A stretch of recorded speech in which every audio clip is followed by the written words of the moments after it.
কথাই নয়, কাজে বিশ্বাসী। জীবনে কখন কাকে কাজে লাগে বলা যায় না। আসাম, পানাম, কামরূপ, কামাখ্যা থেকে প্রশিক্ষণপ্রাপ্ত তান্ত্রিক কবিরাজ অলি উল্লাহ। সিলেট মহেশখোলা।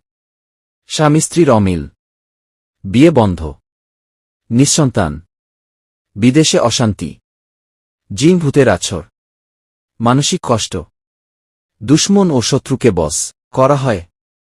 বান, জাদুটুনা ও কুফরির কাজ করা হয়। যে কোনো স্থানে কুরিয়ার সার্ভিসের মাধ্যমে তাবিজ পাঠানো হয়। প্রেম ভালোবাসার ব্যথায় যারা ভুগছেন, যে কোনো শুভ কাজে বাধা, ব্যবসা বাণিজ্যে শনির বাধা, যে কোনো অসাধ্য কাজকে সাধ্য করা হয়। হারানো জিনিস বাহির করে দেওয়া হয়। মনের মানুষ অবাধ্য ২৪ ঘণ্টার মধ্যে ফলাফল। কালি ও জিনের মাধ্যমে কাজ করা হয়। 01790390387। আসার আগে যোগাযোগ করে আসবেন।